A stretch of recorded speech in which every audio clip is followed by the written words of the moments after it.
Welcome. How are you? Very well. How is the new year? Very well. Now you are the registrar of political parties. Yes. And I can see you have a big schedule here for training political parties the whole of this year. Yes, we do. The leadership. Maybe you should start by telling us what your role is.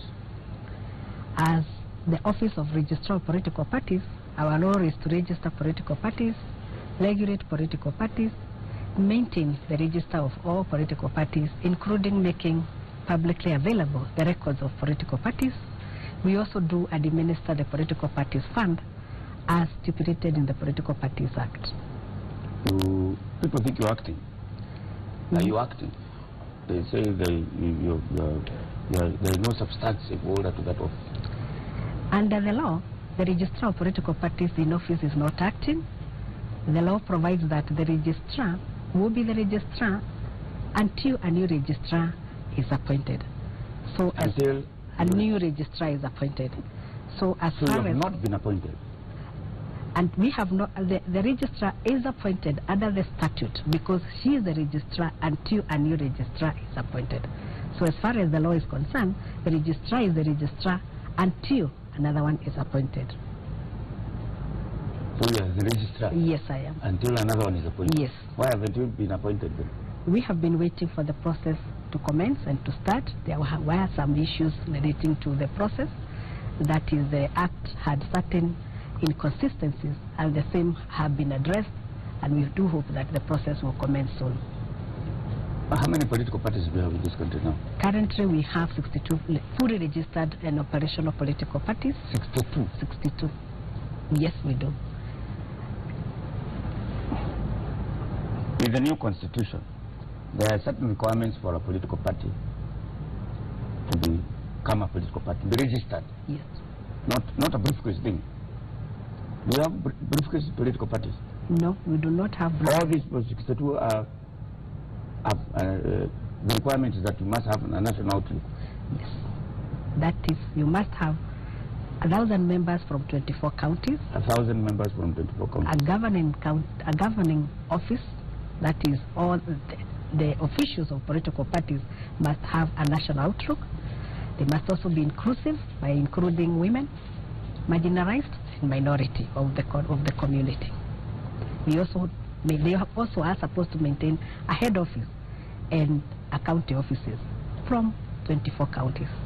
At the same time, they must sign a code of conduct to maintain themselves as a political party. Are you sure this has happened with all these political parties? Yes, I'm sure it did happen. That does not mean that sometimes offices are not shut down because of lack of land or other issues. But at the time of registration, all political parties had 24 counties, a national governing body, 1,000 members from each and every 24 counties. How do you know they have that? We did carry out our own investigation. We did verify and ensure that all political parties were fully compliant with the law. I'm not sure about that, because how do you know they did not? First of all, to be a member of a political party, you must pay some money. So that what happens in Kenya, people don't pay to be members of political party. They're just listed.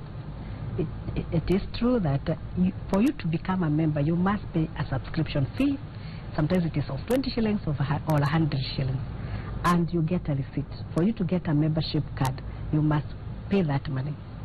If a party does not do that, then it means somebody somewhere failed. But as far as we know in our records, all the annual returns filed by political parties is always a subscription fees from members. That's so political.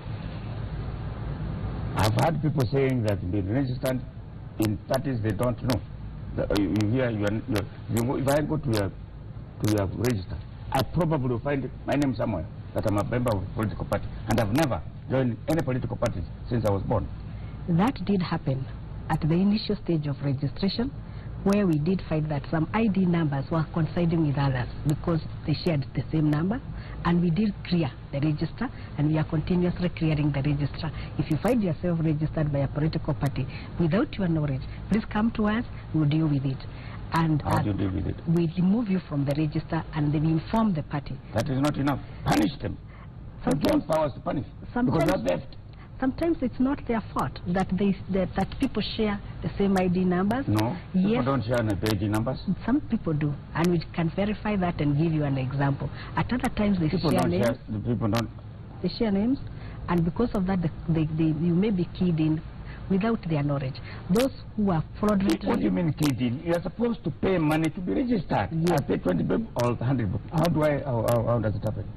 It cannot be keyed in. The ID numbers can coincide and produce a name which is not yours, and that one we have tried to clear. That does not mean that there may be an element of some who are registered fraudulently, and we have been saying that they should come up and we clean up the register, and parties have been cleaning up their register continuously.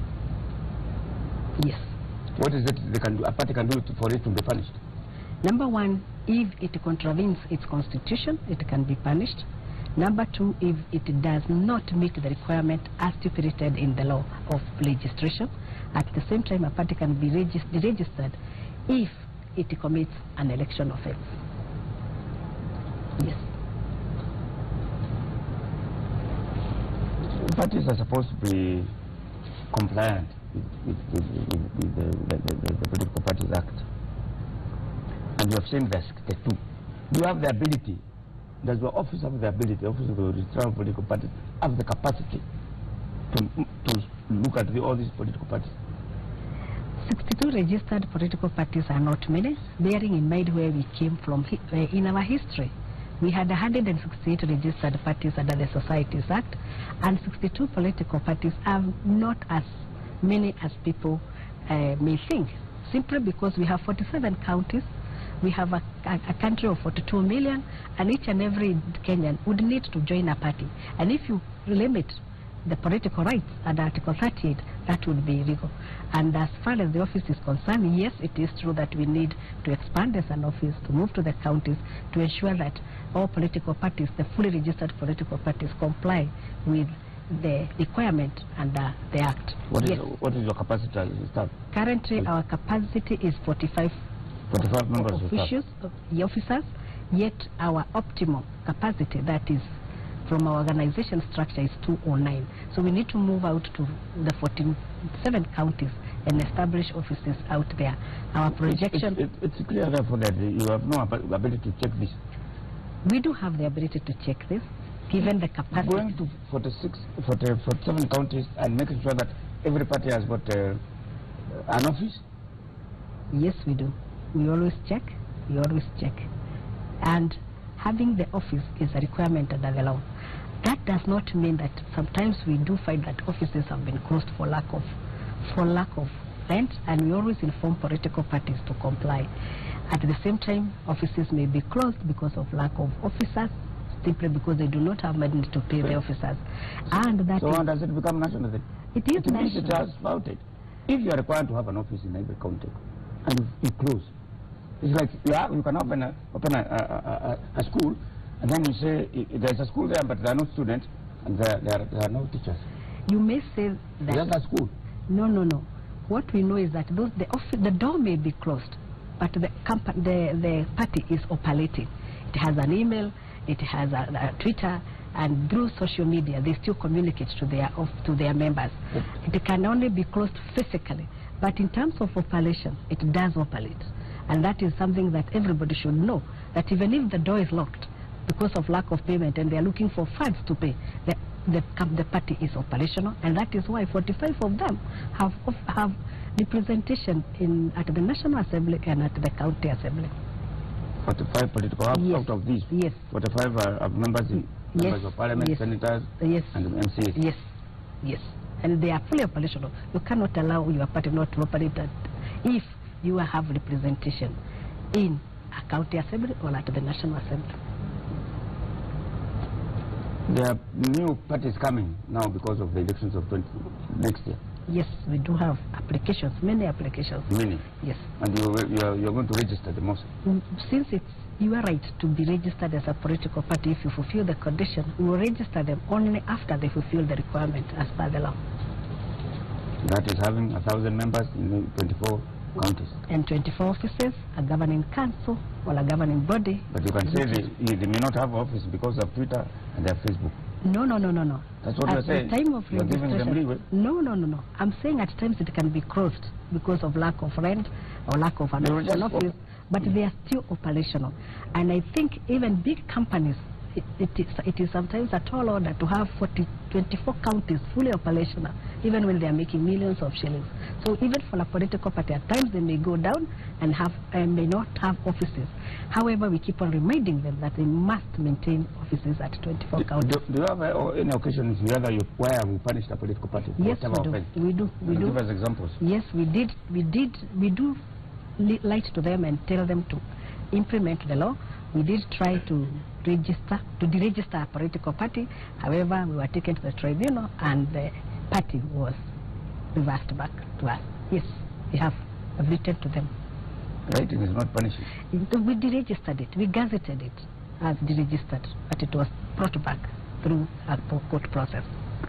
Through the political parties? Tribunal, yes. And many matters are there. There is this business of, before this election, when will you stop registering parties? Up to the last day? Well, no, because of the timelines issued by the IBC, yes, and also the timeline stipulated in the law. Yes. A party may not be able to meet the requirements and therefore may not be registered 6 months to elections. You cannot register a party because you won't have done what the commission would have expected you to do, like forwarding the rules and regulation to the IBC. So you may not be registered 6 months prior to elections. To whom does the Office of the Registrar of Political Parties answer? Who is your boss? The oversight is Parliament, and our cabinet officer is the Attorney General.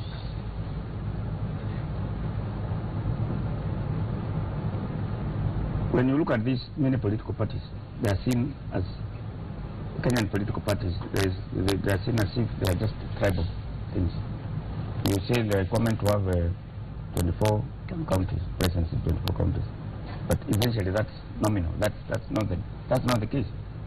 Mm-hmm. They are seen as, if you say for instance, for the people. When I hear for the people, where do I think it comes from? Well, it was written in certain area, geographical area of Kenya. Yes. When you hear about TNA, it was written in certain areas. Why is it so then, if that requirement is there? Yes, this was occasioned by our history. Originally, all political parties under the colonial rule were regional parties, and they were not allowed. They were not allowed. Let me finish. That is how we grew up. That you start a party within your region, within your ethnicity.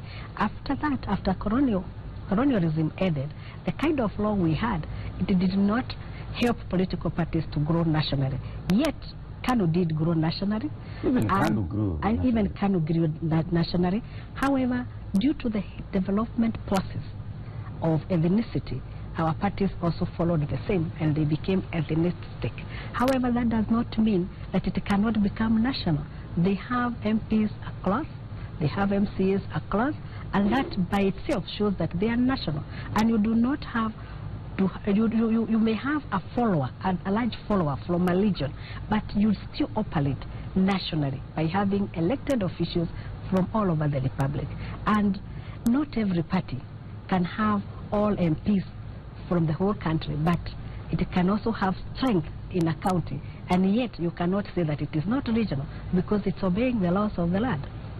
Of these 45 political parties who have representation in parliaments, in county assemblies, in national assembly, and senate, how many of these get political parties fund, benefit from it?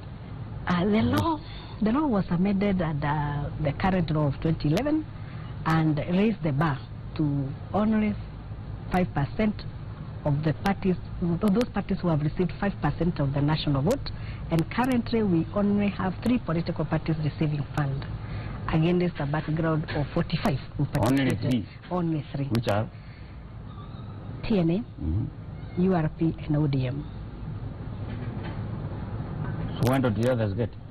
Under ODM, I want to clarify that under ODM, they have an understanding on a memorandum of agreement with Ford Kenya and Wiper. So the other two also get some money from ODM officially. That is recognized officially because I have the record that they are giving certain percentage to the two other parties. So currently 5 parties are receiving funds. ODM gives money to Wiper and Ford Kenya. Yes. Which means what yes. now? It means that we did make the law on the premises that political parties will be able to maintain their offices using the 5% they were receiving from government. That was the understanding when we were making them maintain offices at 24 counties. When the 15% of the fund disappeared, and they did not anticipate that this fund would disappear, that is where we caught a problem, and they were not able to continuously maintain 24 counties. Now we are training them. We are telling them it is up to you to go out there and rejuvenate yourself and get money using other lawful means. And that is why we have this training I was talking about. Yes. Why don't the other 45 get, and they have representation in Parliament and MCA? They raised the bar and they said that unless you have 5% of all the votes voted during the last general election, you cannot get funds. Before, we had 15% of the fund going to all political parties registered, and that is the money they used for maintenance of record. We wanted to ensure that each and every party is represented at 24 counties. When that fund disappeared, parties were shocked and they were left stranded. Disappear means what? They are no longer getting it. Why? The law was raised. The bar was raised. You can only get, only 3 parties qualify to get the money. Yeah. Would you say that political parties are kind of, although you say they associate themselves with a leader, they are personal. They are viewed as personal, so that if there is no rider, there is no ODM.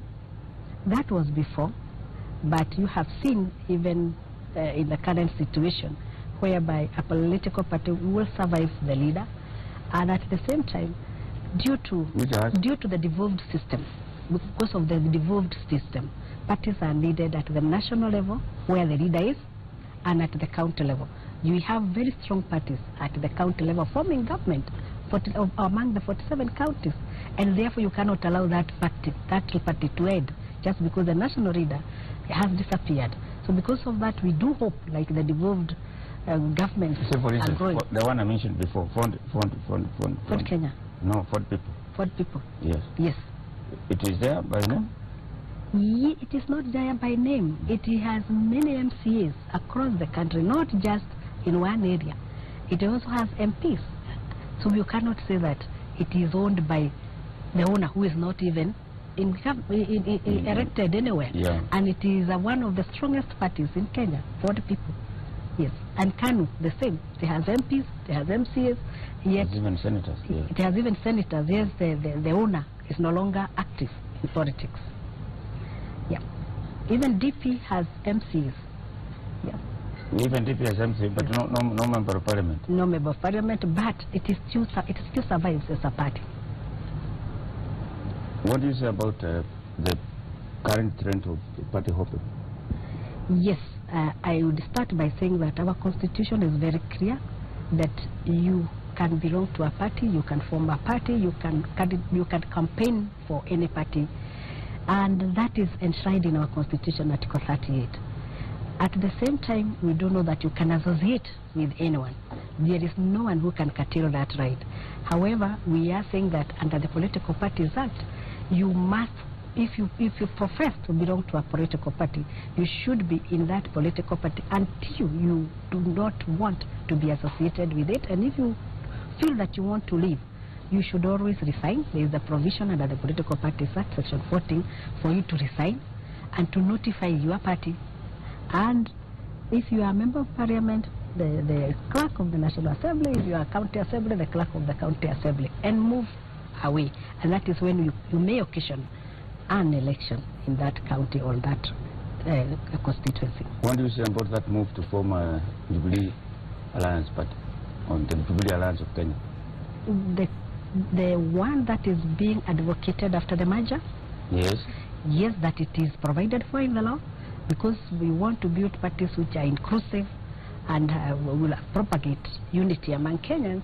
It is not a bad move, and since we thought inclusivity must be cultivated at all costs, we did provide coalition and we did provide mergers under the Political Parties Act, and this is what has brought about the thinking that we can merge, we can form coalition to ensure that Kenya is united as a nation. There's many people who have asked questions. Can you ask Madam Ndongo why she has not taken action to elect leaders who support or jumps to other parties while the Constitution is clear on the issue? This is Otieno from Wesambu. Start with that one.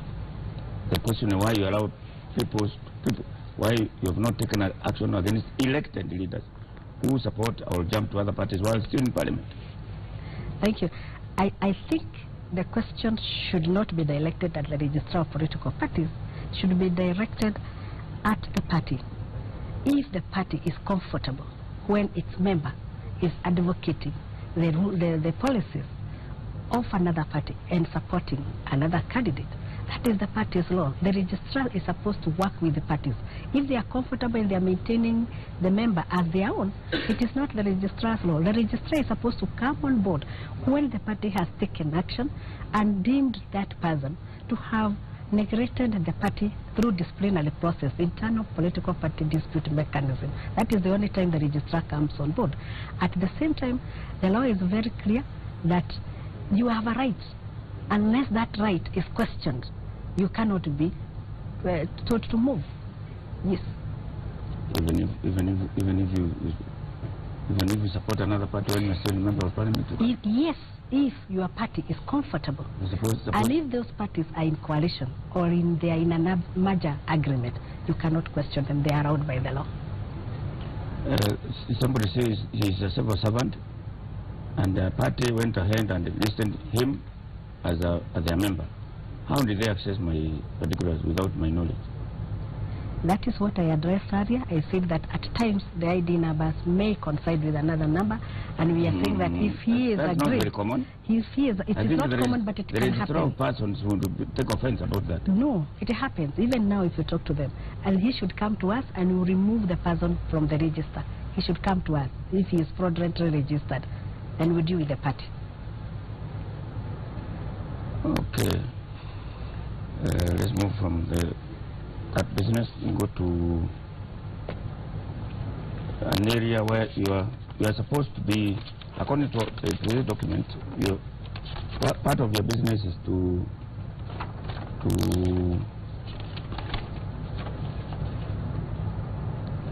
deal with the administrative and political parties. Say, for instance, ensuring that audited annual accounts by political parties.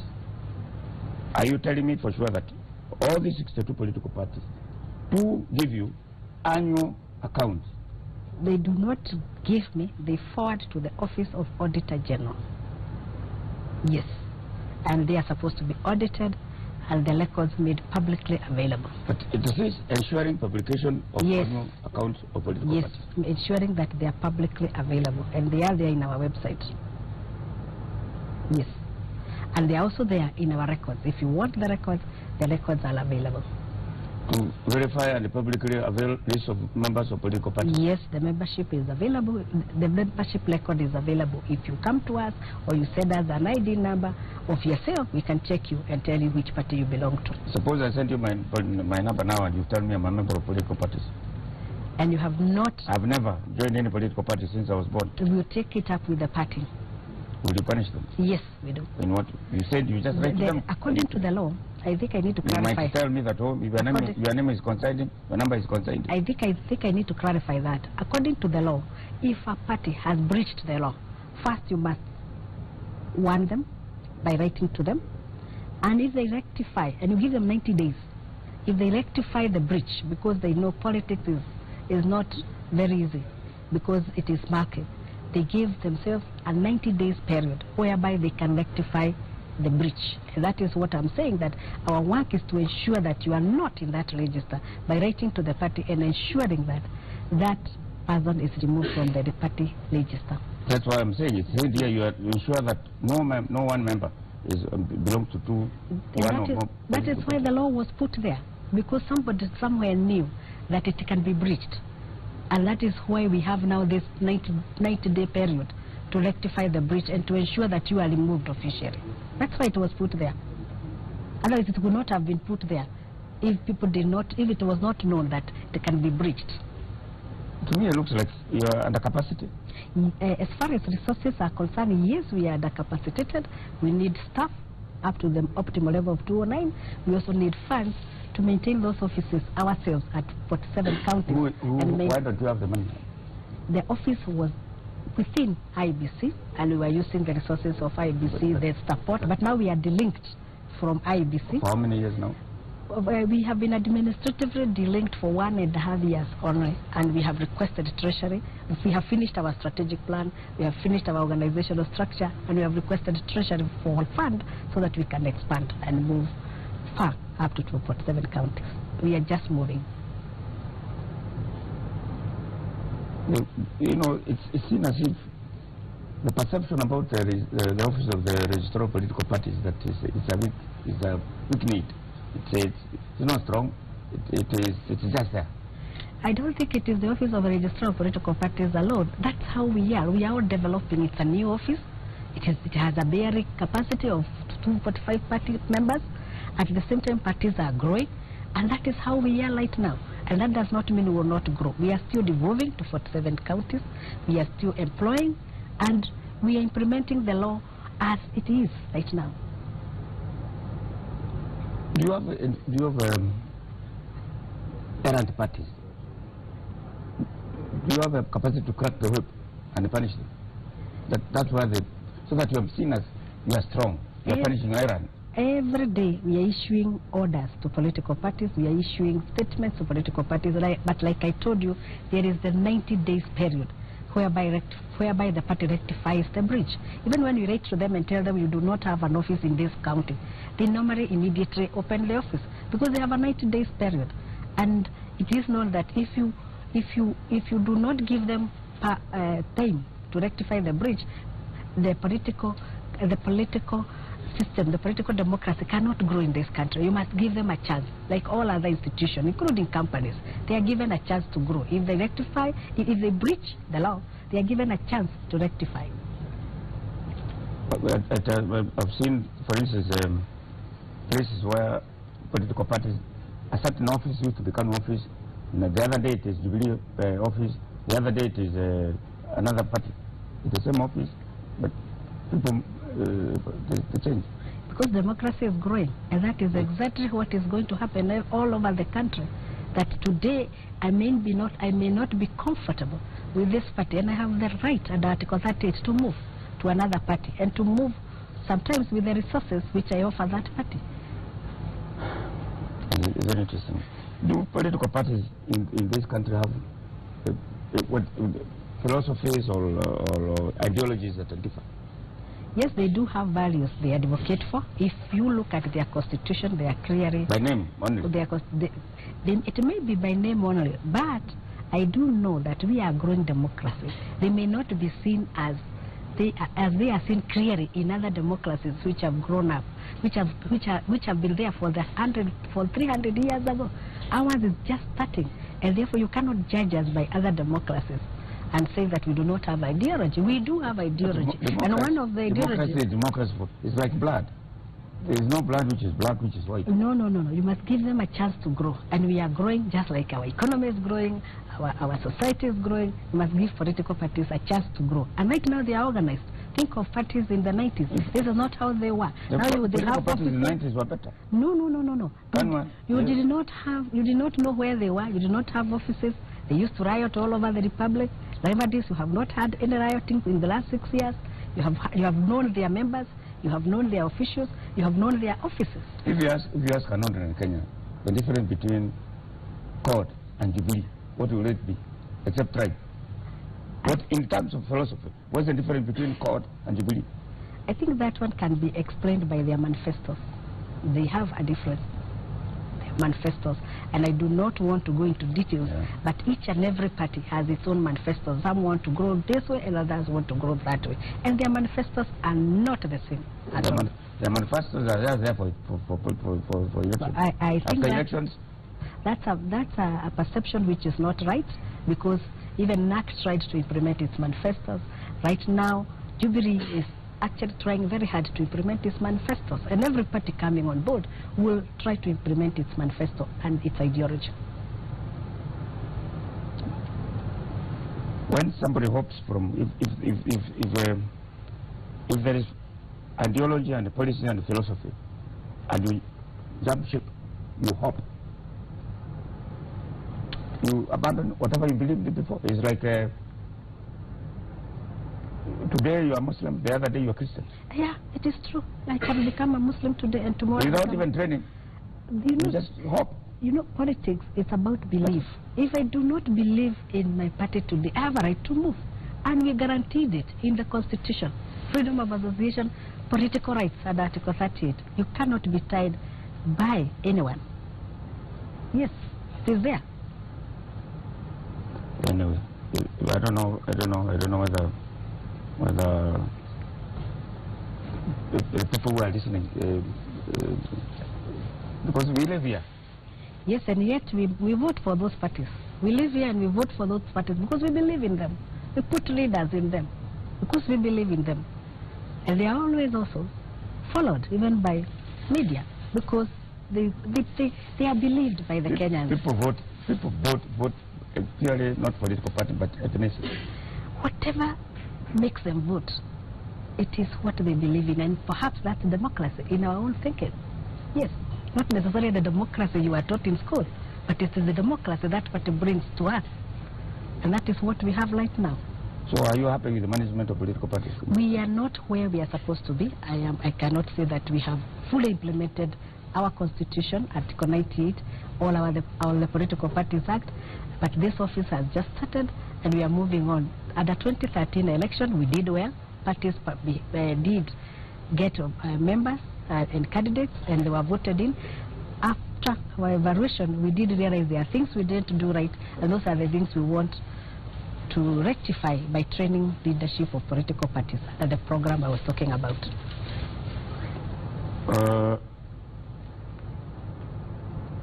What about independent candidates? I do not deal with independent candidates apart from declaring that they do not belong to a political party in our register. That's why we keep the register. There's somebody who is claiming that you wanted to remove officials of FPK. I don't know what to put that. FPK, what is? Oh, federal? It's FPK without following the law. Somebody called Glanwell, FPK Women League. As far as I know, federal has been in court throughout, and I do not deal with disputes. I do not deal with disputes. Disputes are dealt with by political party dispute tribunal. We only maintain the register. I cannot remove anybody from the register unless the party removes the person from the register. And if there is a dispute, Gradwell should go to the political party dispute tribunal.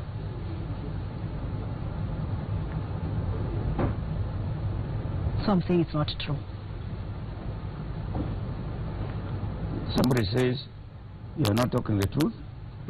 The parties registered most of us fraudulently from wherever they got their information about us. There is nothing like sharing IDs. That happens, but it's very rare. Yes, it is very rare.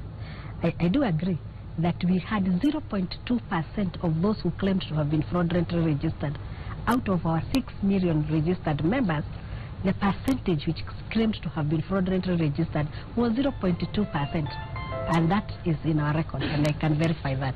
0.2%. But it was hyped all over. Yes, come to us and we'll show you the records. 0.2%. And you know the wrong is always hyped. The correct is never said. We have 6 million registered members. And 0.2% is the one which were fraudulently registered because of the issue of names and IDs. Now tell us about this training that you are conducting, that Yes. It looks like you have a project to political parties leadership training program. The theme is strengthening Kenya's political leadership. What do you intend to achieve, and who is doing it, and for how long? Yes, we are in partnership with Kenya School of Law, International Resource Center, and the Office of the Registrar of Political Parties. We came up with a memorandum of understanding to train all officials of political parties, and here we are targeting 424 members of political parties. We have already started with Secretary General. We had a training last week whereby we trained 45 national officials, and they did sign a code of conduct to reaffirm their faith that they will obey the law as stipulated in the Act. Later on, we want to train other officials up to June. We also want to train TOT, that is trainer of trainers, who will go out there at, within the 47 counties and train the county officials. We also want to train women leaders within political parties so that they can become role models and train other women leaders who may want to come up. This is to ensure that the two-thirds gender principle is implemented within political parties so that they can go out there and be elected as leaders. We also want to train those people who we have trained at the county level. We expect them to go down and cascade the training all the way to political parties at the county level. Yeah. We are going to do this up to June? Up to September next year. Up to September this year. But we will go up to March next year, because we also need to train the candidates themselves and the agents. Yes, it is a big project. Who is paying for this? We will partner with the digital government resources which we have, and other donors who may come on board. Yes. What do you mean? It means we have the budget. We have the budget, and we have talked to many donors, including UNDP, ISA, NDI, and they have given an understanding that they may team up with us to train. And you see, when you look at the management of political parties in 2013 and 2016, is there going to be any difference? Yes, following the evaluation we carried out, we realized that there should be a change. We did factor in a lot, we did put a lot of effort on the election without looking at the internal operation of the party, and that is what we want to address. If you look at the nominations, there was a lot of problem with the nomination. The boards had issues. The candidates themselves, the candidates we put on board, were also questionable in some areas, and there was a lot of problems. So what we want to do is to capitalize on the internal democracy of political parties. Yes, and that is why, which is very lacking, and that's what we are saying. It is lacking, and we want to address it through this project. Thank you very much, Mr. Bruno. Thank you. Thank you. As you can see, it wasn't as difficult as you thought. It's over. It was very difficult. It was